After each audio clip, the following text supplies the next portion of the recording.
Salam Bapak Ibu Saudara-saudari yang dikasihi oleh Tuhan Yesus Kristus. Pada saat ini saudara, saya ingin mengajak kita untuk sama-sama merenungkan satu bagian firman Tuhan yang terambil dari Roma pasal yang ke-12 ayat yang pertama dan yang kedua. Karena itu, saudara-saudara, demi kemurahan Allah, aku menasihatkan kamu, supaya kamu mempersembahkan tubuhmu sebagai persembahan yang hidup, yang kudus dan yang berkenan kepada Allah. Itu adalah ibadahmu yang sejati.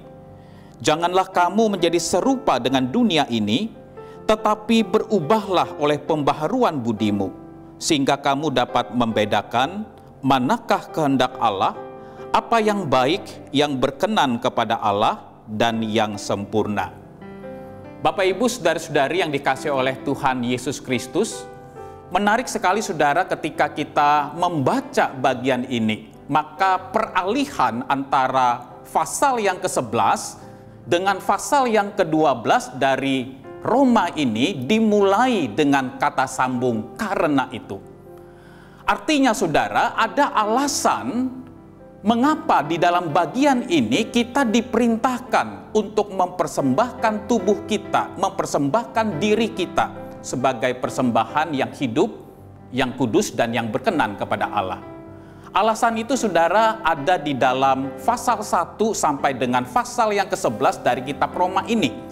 Oleh karena kita sudah menerima begitu banyak kemurahan Allah, kebaikan Allah, kita seharusnya adalah orang-orang yang mendapatkan murka dan penghukuman Tuhan. Tetapi oleh karena kasih-Nya, kemurahan-Nya, Tuhan menyelamatkan engkau dan saya. Kita seharusnya saudara adalah orang-orang yang tidak layak untuk menerima karya penyelamatan Tuhan. Tetapi oleh karena kasih-Nya yang besar yang melampaui dari dosa-dosa kita, Tuhan menebus dan menyelamatkan engkau dan saya.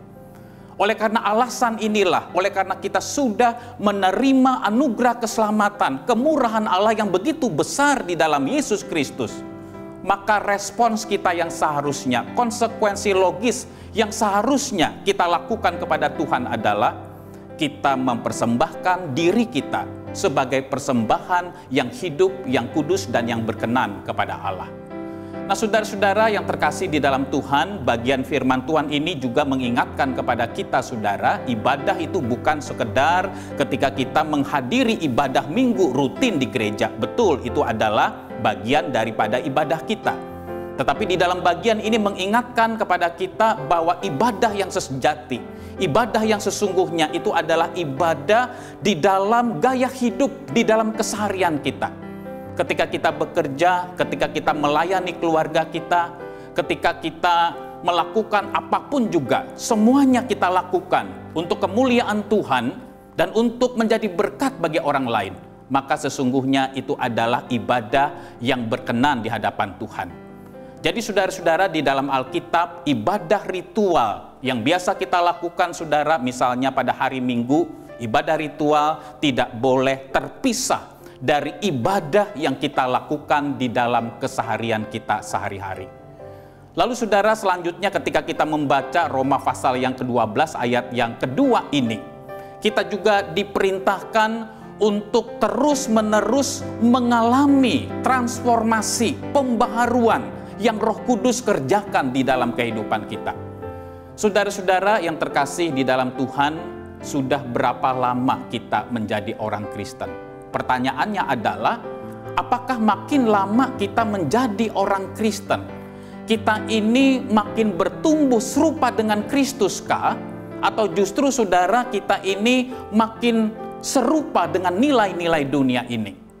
Saudara-saudara, jika kita betul-betul merindukan adanya transformasi di dalam hidup kita, jikalau kita merindukan bagaimana hidup kita ini makin hari makin diubahkan menjadi manusia yang diinginkan oleh Tuhan, saudara, pernahkah kita sungguh-sungguh menangisi, meratapi dosa-dosa kita di hadapan Tuhan dan kita berkata kepada Tuhan, Tuhan, sudah sekian tahun saya menjadi orang Kristen, mengapa saya lebih mudah melihat kesalahan, kekurangan, dan kelemahan orang lain daripada kesalahan dan kelemahan diri saya sendiri? Mengapa saya menjadi orang Kristen yang begitu sensitif, yang begitu peka dengan dosa-dosa orang lain, tetapi saya tidak peka dan sensitif dengan dosa-dosa saya sendiri? Tuhan, sudah sekian tahun saya menjadi orang Kristen. Mengapa saya masih begitu sangat egois dan sulit mengampuni kesalahan orang lain? Tuhan, sudah sekian tahun saya menjadi orang Kristen. Mengapa saya melihat kelemahan dan kekurangan orang lain dengan kacamata pembesar, tetapi saya melihat kelemahan dan kesalahan diri saya sendiri dengan kacamata pengecil? Tuhan, sudah sekian tahun saya menjadi orang Kristen. Mengapa saya menjadi orang yang begitu mudah tersinggung dan terluka di dalam hidup ini? Saudara-saudara, pernahkah pertanyaan-pertanyaan seperti ini kita ajukan di hadapan Tuhan? Kita menangisi kondisi kerohanian kita di hadapan Tuhan, dan kita merindukan supaya Allah terus-menerus memperbaharui kita menjadi manusia yang Tuhan inginkan. Bapak, Ibu, saudara-saudari yang dikasihi oleh Tuhan, buah hidup kita, saudara, menunjukkan siapa sesungguhnya diri kita. Buah hidup kita sebenarnya menunjukkan bagaimana kondisi kerohanian kita yang sesungguhnya. Sayang sekali, saudara, sekalipun kita ini sudah puluhan tahun menjadi orang Kristen, mungkin kita sudah ratusan kali mendengarkan firman Tuhan di dalam berbagai macam bentuk, tetapi kita harus mengakui dengan jujur, seringkali nilai-nilai duniawi itu lebih dominan membentuk hidup kita, membentuk cara berpikir kita, ketimbang nilai-nilai kebenaran firman Tuhan. Berapa banyak, saudara, di dalam satu hari, berapa banyak, saudara, di dalam satu minggu, waktu yang kita habiskan misalnya untuk melakukan aktivitas di dalam media sosial. Kita melihat story WA orang, kita melihat story Instagram orang, memberikan komen dan seterusnya. Tentu, saudara, itu bukanlah hal yang salah. Banyak hal-hal yang positif berkaitan dengan media sosial. Tetapi, saudara, berapa banyak waktu khusus yang kita sediakan di dalam satu hari, di dalam satu minggu, saudara, untuk betul-betul merenungkan firman Tuhan, untuk mengevaluasi diri kita, kerohanian kita di hadapan Tuhan, untuk berdoa supaya kita ini betul-betul makin hari makin bertumbuh menjadi manusia yang Tuhan inginkan.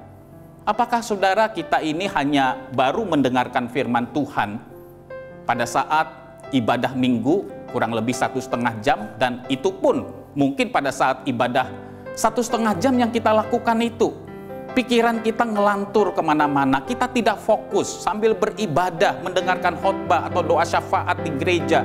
Kita masih melihat Instagram orang lain, kita masih membalas WhatsApp yang sebenarnya bisa kita tunda. Kita tidak fokus di dalam ibadah, walaupun secara fisik kita hadir di dalam gedung ibadah. Saudara-saudara, kalau itu terjadi di dalam hidup kerohanian kita, bagaimana mungkin, saudara, kita bisa menjadi orang Kristen yang menjawab tantangan dan pergumulan zaman yang tidak mudah? Bagaimana mungkin kita, saudara, bisa menjadi manusia yang Tuhan inginkan kalau hati dan pikiran kita tidak terus-menerus dikuasai oleh kebenaran firman Tuhan di dalam kuasa Roh Kudus? Kiranya Allah Roh Kudus menolong kita. Mari kita berlutut berdoa kepada Tuhan, minta supaya Tuhan sekali lagi membaharui hati dan pikiran kita, supaya kita ditransformasi, terus-menerus diubahkan oleh Tuhan menjadi manusia yang berkenan di hadapan Tuhan. Tuhan Yesus memberkati dan menyertai kita semua.